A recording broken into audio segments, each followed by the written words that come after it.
읽겠습니다. 요한복음 5장 1절부터 9절 말씀까지입니다. 요한복음 5장 1절부터 9절 말씀까지 제가 한 절 읽고 여러분들 한 절 읽고 교독하여 읽도록 하겠습니다.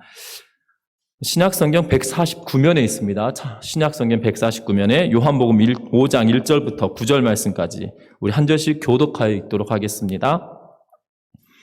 그 후에 유대인의 명절이 되어 예수께서 예루살렘에 올라가시니라.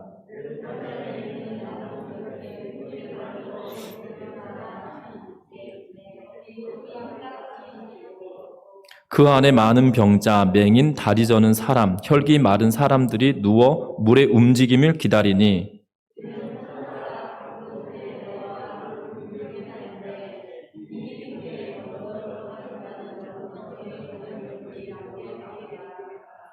거기 38배 된 병자가 있더라.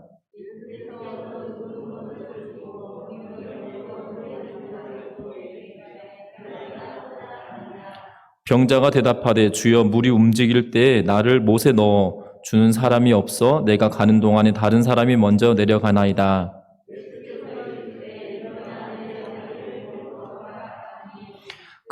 그 사람이 곧 나아서 자리를 들고 걸어가니라. 이날은 안식이니니. 아멘. 예. 그렇죠. 구절을 마지막 절 같이 읽었어야 되는데 제가 욕심이 많아가지고 혼자 다 읽어버렸네요. 우리 앞에 향해서 우리 손 흔들면서 인사 나누도록 하겠습니다. 사랑하고 축복합니다. 사랑하고 축복합니다.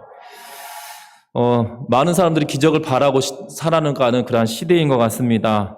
정말 걸어보지 못했던 길을 걸어가고 있는 온 국민들을 생각하면 참 어려운데도 불구하고 잘 따라주고 계신 것에 이 감동이 되는 것 같아요. 왜냐하면 부활주의를 지내고 그리고 총선을 하는 동안에 온 나라가 걱정을 하지 않았겠습니까? 부활주의를 지내면서 확진자가 많이 나오면 어떡하나, 그리고 총선을 하는 동안에 감염자가 많이 나오면 어떡하나 라는 이야기가 회자되어지고 있었었는데요.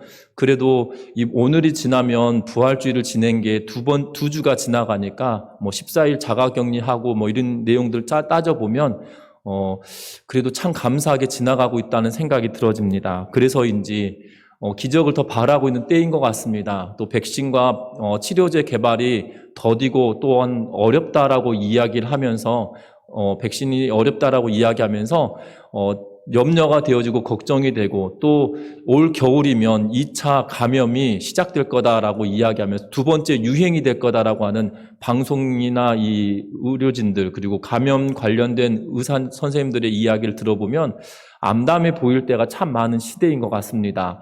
그럼에도 불구하고 그러하기 때문에 기적을 바라게 되는 것 같고 정말 기적이 정말 일어났으면 좋겠다라는 생각이 정말 많이 되어지는 그러한 때인 것 같습니다. 특별히 학생들이 개학을 하지 못하고 집에서 공부를 하다 보니까 더 힘든 일들도 있고 아이들도 스트레스가 되고 또한 부모들도 스트레스가 되면서 서로 힘든 시기를 참 어렵게 또한 지혜롭게 넘겨가고 있는 그러한 상황인 것 같습니다. 그래서인지 우리는 하나님이 정말 살아계시구나라고 다시 한번 느낄 수밖에 없고 인간의 한계를 다시 한번 체험할 수밖에 없는 그러한 때에 직면한 것 같습니다. 여러분들 이러한 때에 정말 하나님의 은혜를 더욱더 사모하면서 우리가 믿음으로 나아가는 우리 전미중학교의 모든 성도님들 되셨으면 좋겠고 이 어려움을 겪어가고 있는 모든 이들을 위해서 합심하며 기도하는 마음으로 살아가는 우리 모두가 되었으면 합니다. 특별히 기적이 필요한 시대이고 기적이 필요한 때를 살고 있는 우리들에게 이 내 삶에 찾아온 10번째 기적이라고 하는 책이 있는데요.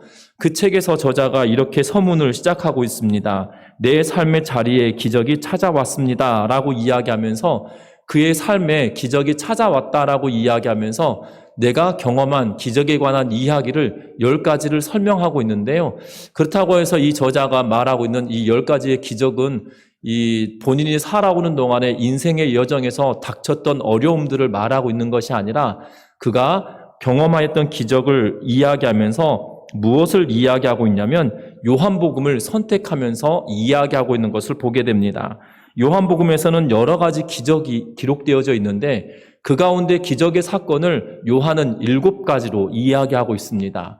그리고 이 저자는 이 요한이 말하고 있는 7가지의 예수님께서 베푸신 기적, 이 요한은 기적이라 표현하고 있지 않고 표적이다라고 쓰고 있는데요. 이 7가지의 표적이 기록되어져 있고, 그리고 예수님께서 죽으신 사건, 그리고 부활하신 사건, 이것이 죽으시고 부활하신 사건을 하면 9개지 않습니까? 거기에 내가 예수님을 믿게 되었던 사건, 이렇게 해서 10가지 사건이 자기에게 기적이다라고 이야기하고 있는 걸 보게 됩니다.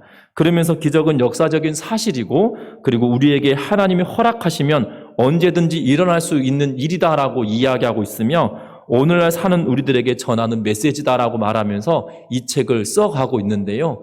저와 여러분들에게도 마찬가지로 하나님의 기적은, 하나님의 표적은 언제든 일어날 수 있는 역사적인 사실이라는 것을 믿고 나아가는 은혜가 있기를 주의 이름으로 부탁드립니다. 특별히 오늘 성경 말씀은 우리가 계속적으로 요한복음을 보고 있는데요. 요한복음 5장에 들어와서 베데스다의 목가에 있는 38년 된 병자에 관한 이야기를 기록하고 있는 걸 보게 됩니다. 특별히 1절 말씀에 보면 이렇게 기록합니다. 그 후에 유대인의 명절이 되어 예수께서 예루살렘으로 올라가시니라 라고 이야기하면서 예수님께서 명절을 지키고 예루살렘에서 갈릴리로 올라오셨습니다. 그래서 갈릴리 사람들이 예수님을 과거에는, 그전에는 배척하였지만 예수님을 환영하였던 사건을 우리가 지난주에 보았고, 또한 이 왕의 신하의 아들이 아픈 것으로 인하여, 가버나움에 살고 있던 왕의 신하의 아들이 아픈 사건을 또한 예수님께서 고쳐주심으로 말미암아 그 내용을 우리가 보았습니다. 그리고 예수님께서 이 시간을 보내시고 몇 달 동안 지내고 난 이후에 다시 예수님께서 예루살렘으로 내려가신 걸로 보여집니다. 예루살렘 올라간 걸로 보여집니다. 특히 이때 예수님께서 가셨던 이유는 유대인의 명절이 되었기 때문이다라고 말씀하시며 예수님께서 예루살렘으로 가셨는데요. 예루살렘으로 가셨는데 양문 곁에 베데스다라고 하는 못이 있고, 거기에는 솔로몬이 지었다고 알려져 있는, 전설 속에 알려져 있는 솔로몬의 행각 5개가 지어져 있고, 그곳에서는 많은 병자와 맹인, 다리 저는 사람, 혈기 마른 사람들이 누워서 물의 움직임을 기다리고 있었다라고 말합니다. 전설 속에 뭐라고 이야기하냐면, 천사가 가끔 못에 내려오면 그 못에 물이 이렇게 용솟음 치는데, 그때 제일 먼저 들어가는 사람에게 걸린 병이 고쳐진다라고 하는 그러한 이야기가 있어서 그곳에 수많은 사람들이 몰려있고, 또한 천사가 내려와서 물이 동하게 되어지면 빨리 들어가려고 하는 그러한 사람들이 모여있다고 합니다. 거기에 38배 되는 병자가 있었고, 예수님께서 그 누운 것을 보시고 또한 병이 오래된 것을 아시고 예수님께서 그 사람에게 말합니다. 네가 낫고자 하느냐라고 이야기할 때 38년 된 병자가 말합니다. 물이 움직일 때 나를 못에 넣어주는 사람이 없어서 내가 가는 동안에 다른 사람들이 먼저 가가지고 내가 한 번도 먼저 가본 일이 없다라고 이야기하면서 나를 못에 좀 넣어달라고 이야기합니다. 그때 예수님께서 그 병자에게 일어나 내 자리를 들고 걸어가라 하시니, 예수님의 말씀을 들은 그 사람이 자리를 들고 걸어서 갔다라고 이야기하면서 그날이 안식일이다라고 성경은 이야기하고 있는 것을 보게 됩니다. 여러분들, 오늘 이 요한이 쓰고 있는 이 요한복음은 굉장히 쉬운 성경으로 여겨집니다. 그런데 이 요한복음이 복음서 중에서 제일 어려운 성경인 것 같습니다.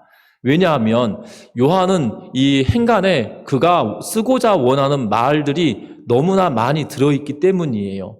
그래서 요한복음은 굉장히 쉽게 읽혀지기도 하지만 굉장히 깊이가 있는 복음서란 사실들을 기억하고 이 말씀을 읽어가셨으면 좋겠는데, 특별히 오늘 이 베데스다 연못에 38년 된 병자를 고쳐주신 사건을 통하여 저와 여러분들이 우리들에게 주시는 하나님의 은혜가 무엇인지 깨달을 수 있는 귀한 시간이 되시기를 주의 이름으로 부탁드립니다. 오늘 먼저 첫 번째 보면 우리 2절 말씀 다 같이 한번 읽어보겠습니다. 예루살렘에 있는 양문 곁에 히브리 말로 베데스다 하는 못이 있는데 거기 행각 5이 있고. 아멘. 오늘 이 양문 곁에, 예루살렘의 양문 곁에, 이 예루살렘의 양문은 양이 드나드는 문을 두고 양문이다라고 이야기합니다. 그래서 양문 곁에 보면 베데스다라고 하는 못이 있다, 연못이 있다라고 말을 하는데요. 근데 그곳에 이 행각이 5개나 지어져 있다라고 이야기하고 있는 것은 보게 됩니다. 특별히 베데스다라고 하는 이름의 뜻은 자비의 집이다라는 뜻을 가지고 있습니다. 여러분들 베들레헴 그러면 떡집이다라는 의미로 베들레헴을 쓰고 있거든요. 그러니까 베드라고 하는 것이 집이라는 의미를 가지고 있습니다. 그리고 여러분들 잘 알고 있는 야곱이 이 밧다람으로 가다가 꿈 가운데 하나님을 만났던 사건을 두고 그 자리를 뭐라고 합니까?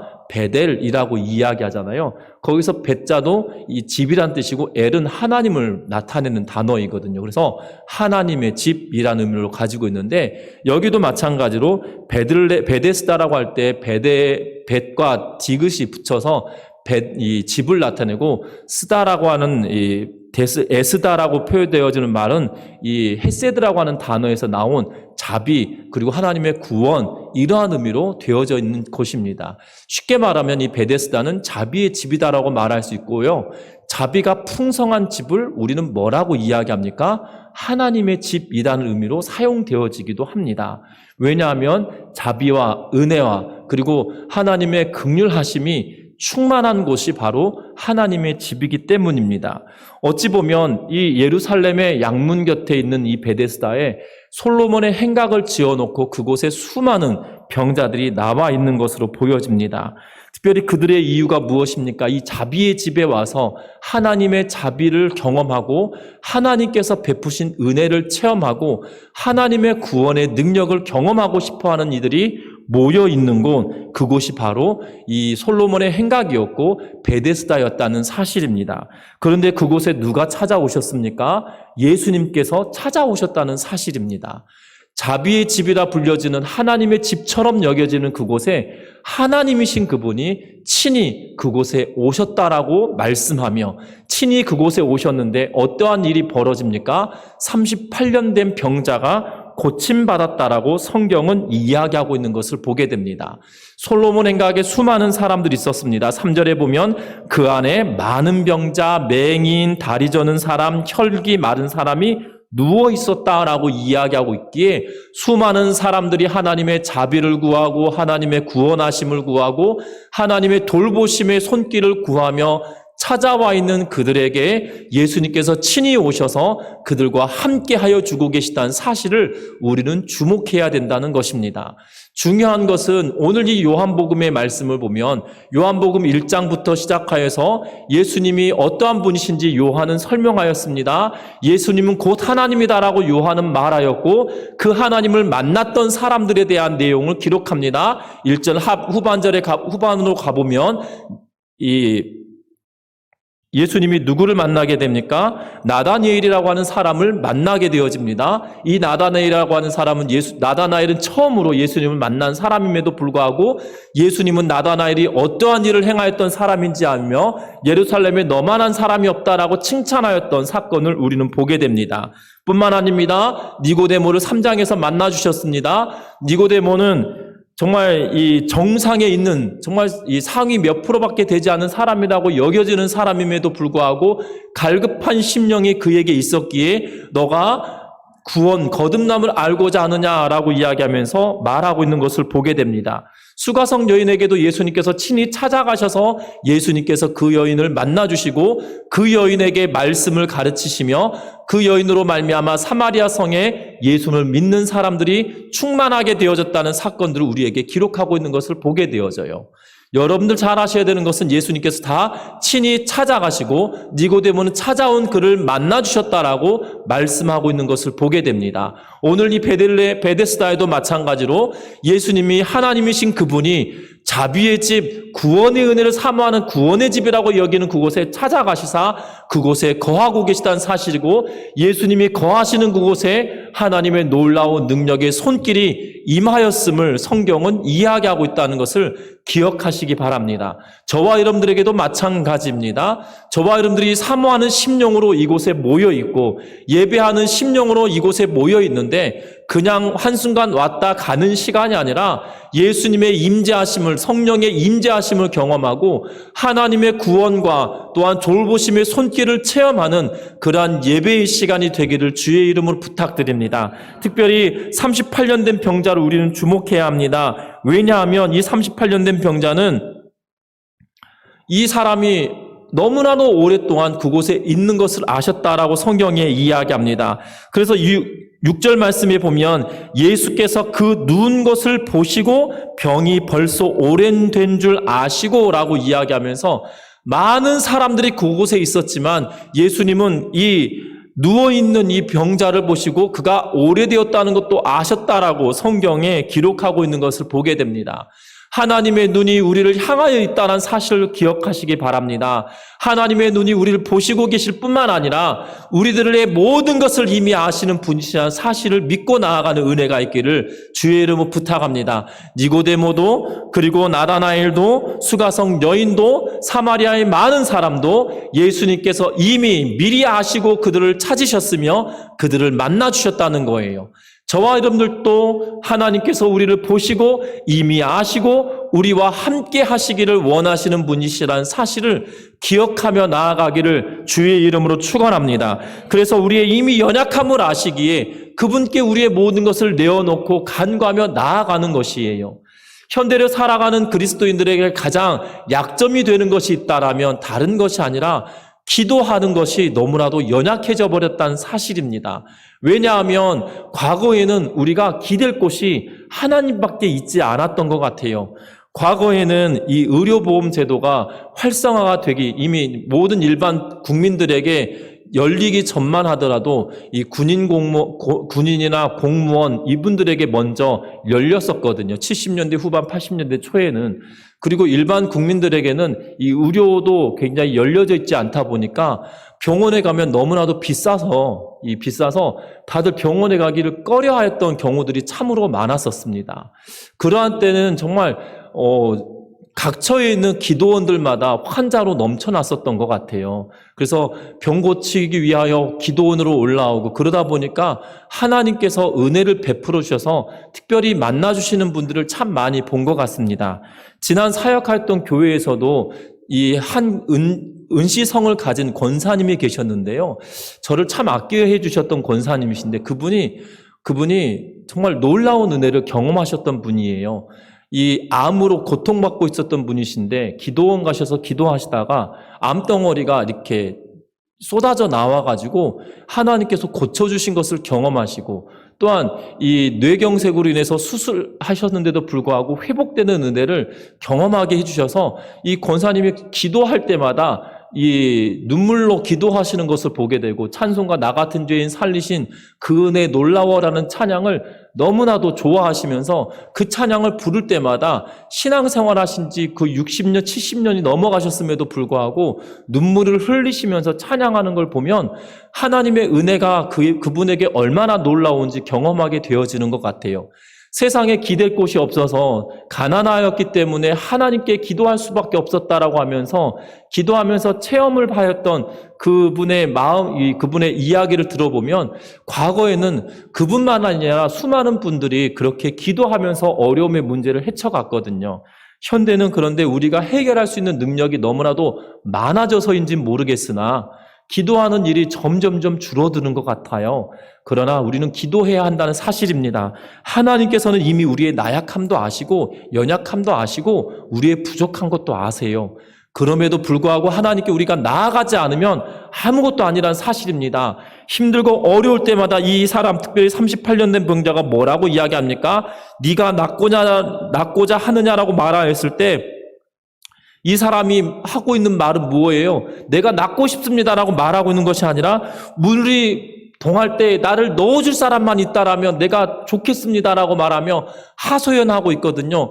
그의 가장 필요한 부분을 내어놓고 하나님께 예수님께 말하고 있습니다. 예수님이 누구인지는 모르고 있을 수도 있겠지만 그의 필요한 것을 적극적으로 말하고 있다는 것이죠. 네가 낫기를 원하느냐는 그 말에 내가 낫고 싶습니다가 아니라 내가 저 물에도 들어갈 수 있도록 도와주기만 하는 사람이 있으면 좋겠다라고 고백하고 있는 것이지요. 여러분들 잘 아셔야 되는 것은 이미 하나님은 모든 것을 아시지만 저와 여러분들이 간구하고 구할 때에 하나님께서 함께하여 주시고 능력 베풀어 주시는 분이심을 믿고 나아가는 은혜가 있기를 주의 이름으로 부탁드립니다. 여러분들, 하나님의 은혜는 우리가 간구하고 부르짖을 때 되어진다는 사실입니다. 그런데 우리는 어느 순간 우리가 염려하고 걱정하는 것은 앞서고 애쓰지만 하나님께 기도하고 부르짖는 것은 염려하고 걱정하는 것만큼 하지 않는다는 거죠. 여러분들 잘 따져보십시오. 내가 염려하고 걱정하는 시간만큼 내가 기도하고 있는지, 내가 염려하고 걱정하는 시간만큼 내가 기도하고 있는지, 여러분들 밤에 잠을 잘 수 없을 만큼 염려가 되면 눈이 깨어있으면 기도하면 되는데 뭐합니까? 또 걱정하고 있거든요. 여러분들 잘 생각해 보면 내 염려하는 시간만큼이나 내가 기도하고 있는지, 내가 기도하고 있는 만큼이나 염려하고 있는지, 그것이 어떤 것이 더 앞선 양이 더 많은지 생각해 보면 염려와 걱정하는 양이 더 많아요. 여러분들 우리의 삶을 바꾸셨으면 좋겠습니다. 염려와 걱정이 되어서 잠이 안 오면 기도하면 되는 거예요. 그리고 염려와 걱정이 되면 기도하면 되는 거예요. 그런데 염려와 걱정보다 기도하는 것을 덜 하니까 우리는 그 염려가 염려를 꼬리에 꼬리를 물고 계속적으로 걱정이 우리에게 다가오거든요. 여러분들 그 고리를 끊고 기도함으로 나아가는 주의 백성들 되기를 주의 이름으로 축원합니다. 또 다른 말씀을 보시면 이 8절 말씀 다 같이 한번 읽어보는데요. 8절 말씀 같이 읽어봅니다. 예수께서 이르시되 일어나 네 자리를 들고 걸어가라 하시니. 아멘. 여러분들, 이 병자에게 하신 말씀은 무엇입니까? 일어나 걸어가라라고 말씀하십니다. 여러분들, 예수님께서 이 땅에 오신 목적이 무엇일까요? 병 고치기 위한 목적으로 이 땅에 오셨을까요? 아니면 표적을 나타내기 위하여, 기적을 베풀기 위하여 이 땅에 오셨을까요? 그렇다면 예수님은 요한복음 4장 48절에 우리가 보고 있는 말씀 보시면 예수께서 이르시되 너희는 표적과 기사를 보지 못하면 도무지 믿지 아니하리라 라고 말씀하지 않으셨을 거예요. 그냥 그런 말씀 안 하시고 표적을 행하시고 또한 병을 고쳐주시고 기적을 보여주시면 되는 것이잖아요. 그러면 되는 것이잖아요. 그래서 예수님께서 그러한 것을 보여주심으로 믿게 만들면 되는 것인데 여전히 아직 못 믿게 되어졌다는 것이지요. 여러분들 기억할 것은 예수님께서 이 땅에 오신 목적은 병을 치료하거나 기적을 베풀거나 그러한 목적만을 위하여 이 땅에 오신 것이 아니라 아버지의 뜻을 우리들 가운데 이루기 위하여 오셨다는 것이고, 아버지의 일인 이 아들인 예수 그리스도를 믿음으로 말미암아 구원의 은혜에 동참하는 것, 영생을 얻게 만드는 것, 그것을 하기 위하여 이 땅에 오셨다는 거예요. 그래서 오늘 읽었던 이 8절 말씀에 보니까 일어나라라고 하는 단어가, 우리는 일어나라고 하는 단어가 그냥 한글로 번역되어져 있으니까 그냥 벌떡 일어나라, 그리고 뒤에 반응 보니까 벌떡 일어나서 자리를 들고 갔으니까 그것이 그냥 일어나라라는 말로 쓰여졌다고 생각하는데, 이 단어를 이 요한복음에서 쓰고 있는 곳이 몇 곳이 있는데요. 어디냐면 요한복음 5장, 우리가 보았던 요한복음 5장 8절과 21절 말씀에 기록되어져 있습니다. 21절에 뭐라고 읽냐면 아버지께서 죽은 자들을 일으켜 살리심같이 아들도 자기가 원하는 자들을 살리느니라 라고 하면서 아버지께서 죽은 자를 일으켜라고 할 때 이 단어가 일어나라 라고 하는 단어와 동일한 단어를 쓰고 있어요. 또한 12장 1절 말씀에 보면 성경에 뭐라고 기록하고 있냐, 요한복음 12장 1절에 뭐라고 기록하고 계시냐면 6월절 엿새 전에 예수께서 베다니에 이르시니, 이곳은 예수께서 죽은 자 가운데서 살리신 나사로가 있는 곳이다 라고 할 때 여기서 살리신으로 번역되어져 있는 단어가 일어나라라고 했던 단어입니다. 여러분들 5장 21절에는 무엇에서 일으키셨다고요? 죽음에서 일으키셨다고요. 또한 여기 12장 1절에서 보면 베다니에서 죽었던 나사로를 살리셨다라고 할 때 표현됐던 곳이에요. 결국 죽은 자 가운데 살리신 것을 말하고 있거든요. 뿐만 아닙니다. 21장에도 동일하게 기록하고 있는데 21장 14절에 이렇게 기록합니다. 이것은 예수께서 죽은 자 가운데서 살리신 후에 세 번째로 제자들에게 나타나신 것이다 라고 이야기하면서 죽은 자 가운데서 살리신으로 번역되어져 있는 단어가 동일한 일어나라라고 하는 단어를 쓰고 있어요. 결국 이 38년 된 병자는 뭐라고 이야기하고 계신 거예요? 죽어 있는 너는 일어나라라는 의미로 사용하신 거예요. 지금 38년 된 병자가 죽었습니까? 아니거든요. 38년 된 병자가 죽어 있는 것이 아니라 질병으로 인하여서 지금 몇 년 동안 누워 있는 거예요. 38년 동안이나 누워 있는 상태였다는 거죠. 그런데 예수님께서는 그 누워 있는 사람에게 너 그냥 일어나라, 잠에서 깨라 라는 의미로 사용하신 것이 아니라 죽어 있는 상태에서 일어나라 라고 말씀하셨다는 거예요. 여러분들 기억할 것은 수많은 행각에 있는 사람들이 있었지만 이미 그 영적인 상태, 질병의 상태를 보시고 그에게 낫고자 하느냐라고 물으신 것이 아니라 이미 그의 상태가 죽어있는 상태였기에 그에게 영생이 필요하기에 예수님께서 친히 찾아오셔서 뭐라고 말씀하신 거예요? 일어나라 라고 하시면서 너의 죽어있는 심령 가운데 일어나라 라고 말씀하고 계시다는 사실입니다. 저와 여러분들에게도 동일하게 말씀하시는 거예요. 우리의 영적인 상태를 두시고 예수님께서 일어나라라고 말씀하셔서 우리가 일어났기에 구원받은 백성으로 이 자리에 모여서 예배하고 경배하고 하나님을 찬양하는 것 아니겠습니까? 우리도 분명한 것은 일어나라라고 말씀하신 것이 우리에게 믿어졌기에 우리가 하나님의 백성 되었음을 우리는 경험하게 되었다는 사실이에요. 그러하기에 오늘 이 말씀에 보면 자비를 경험하지 못하고 죽음 가운데 있었던 이 사람을 하나님께서 일어나라, 예수께서 일어나라고 말씀하시며 그에게 구원의 손길을 베풀어 주셨음에 대하여 우리들에게 말씀하고 있다는 사실입니다. 여러분들 오늘 이 사건으로 말미암아 우리에게 주시는 은혜가 무엇일까요? 우리들에게도 지금 동일하게 일어나라라고 이야기하실 때 우리가 그 자리에서 일어나는 은혜가 있기를 주의 이름으로 축원합니다. 특별히 자리를 들고 일어나가라고 말씀하시면서 내 자리를 들고 걸어가라고 말씀하실 때 8절과 9절 말씀에 보면 9절 말씀 계속 읽어봅니다. 그 사람이 곧 나아서 자리를 들고 걸어가니라. 이날은 안식일이니. 오늘 아멘 이 말씀에 보시면 8절에 자리를 들고 걸어가라라고 명령하시니까 이 사람이 뭐 합니까? 들고 걸어갑니다. 여러분들 그가 기대하고 의지했던 것은 무엇이에요? 그가 기대하고 바라고 있었던 것은 무엇입니까? 물이 움직일 때 나를 집어넣어 줄 사람이 필요한 것이었죠. 그런데 지금 뭐라고 이야기합니까? 일어나라, 그리고 너 자리를 들고 걸어가라 말씀하실 때 자리를 들고 걸어갑니다.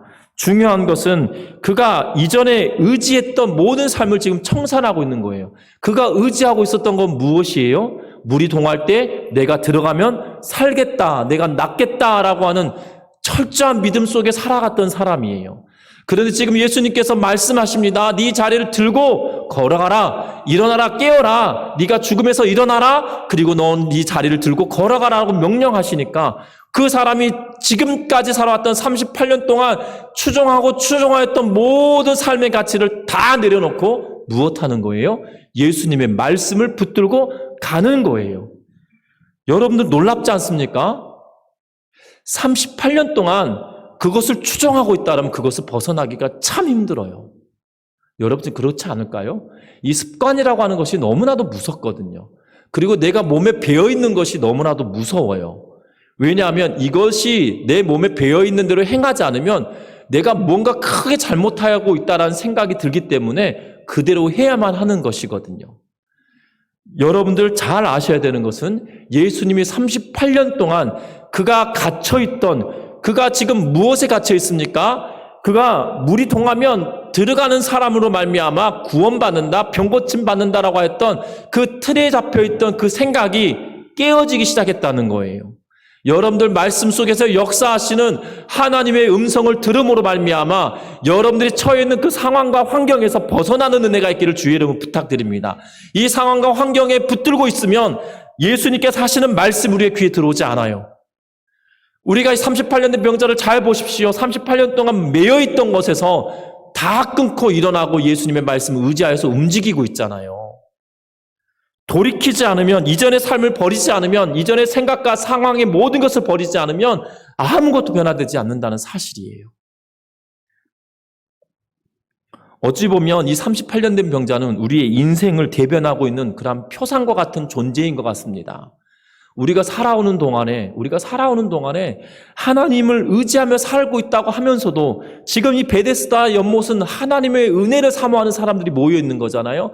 천사가 내려와 이 물을 통하면 내가 낫겠다. 하나님의 자비를 구하는 집, 하나님의 구원이 있는 집, 이러하면서 그곳에 모여 있는 거잖아요. 그럼에도 불구하고 그곳에 사로잡혀서 있더라면 이 사람은 결코 일어나지 못했을 거예요. 이렇게 말했으면 정말 끝이거든요. 예수님, 아니 나에게 일어나 가라 말하지 말고 내가 오죽 일어나서 갈 힘이 없으면 저만큼 가는 것도 힘든데 뭘 일어나고 가라고 하냐고, 나를 차라리 저 옆에 바짝 갖다 붙여주라고 이렇게 이야기하면 되는 거잖아요. 그럼 그 사람에게 기적이 있을까요? 아니라는 거죠. 예수님의 말씀을 전적으로 의지하면서 그가 가지고 있었던 38년 동안 짓눌려 있던 그 습관으로부터 벗어나고 있다는 것이에요. 그것을 버려버렸다는 사실이에요. 우리의 삶 가운데도 마찬가지예요. 우리는 하나님의 음성에 귀를 기울여야 합니다. 하나님의 음성에 반응할 수 있도록 우리의 삶을 열어놓아야 합니다. 여러분들, 우리가 하나님의 음성에 반응하도록 우리의 삶과 습관을 고쳐놓지 않으면 하나님께서 말씀하실 때 아멘하며 일어나는 것이 아니라 하나님, 내가 이렇게 살아왔는데 이게 하나님 말씀이었잖아요 라고 하면 따질 수밖에 없는 거예요. 아닙니다. 여러분들 돌이키시기 바랍니다. 비교와 경쟁으로 인하여서 살아갔던 그 상황인 거잖아요.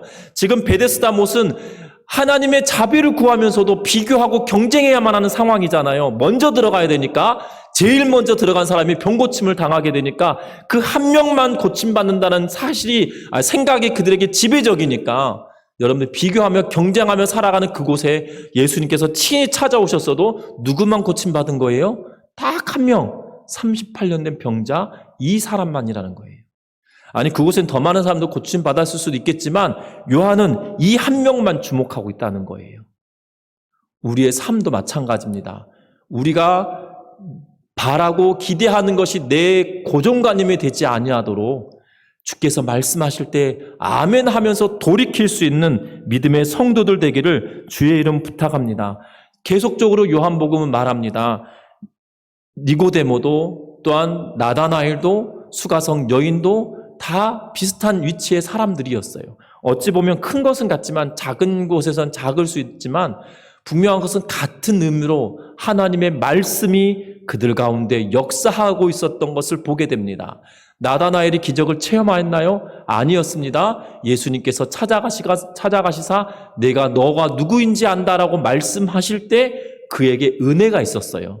수가성 여인도 말씀하실 때 무언가 능력이 나타났어요. 사마리아 성 사람들에게도 말씀하실 때 그들이 말씀만을 가지고도 돌이키고 나아왔어요. 이 사람도 마찬가지입니다. 뭔가 기적을 그에게 뭔가 행위를 하셨나요? 아닙니다. 일어나 걸어라 라고 하면서 말씀만을 가지고 고침받았다는 사실입니다. 우리의 인생에 찾아오셔서도 동일하게 말씀하십니다.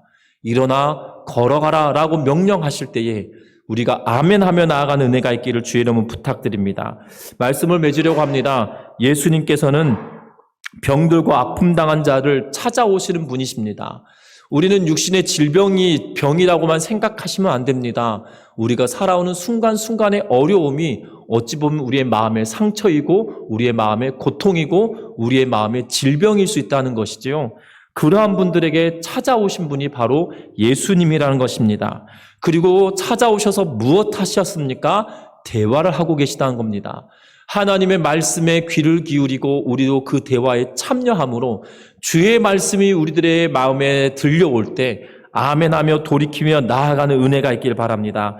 일어나라, 자리를 들고 걸어가라 하시는 예수님의 말씀에 죽음에서 일어나서 깨어서 너는 이 자리를 들고 일어나라 그리고 걸어가라라고 하시는 그 말씀에 우리도 아멘하며 죽음에서 또한 어두움에서 일어나는 은혜가 있기를 주의 이름으로 부탁드리고 익숙한 것을 과감하게 떨쳐버리고 하나님이 원하시는 것을 살아갈 수 있는 믿음의 성도들 되기를 주의 이름으로 축원합니다. 그래서 이 땅의 삶을 살아갈 때 하나님이 기뻐하시는 삶, 주와 동행하는 삶을 살아가는 은혜가 있기를 바라고, 그래서 우리의 삶에 내 삶에 기적이 충만하였습니다라고 말하고 있는 앞에서 소개했던 책의 저자처럼 우리도 내 삶에 기적이 충만합니다. 내 삶에 기적이 찾아왔습니다라고 고백할 수 있는 믿음의 성도들 되기를 주의 이름으로 축원합니다.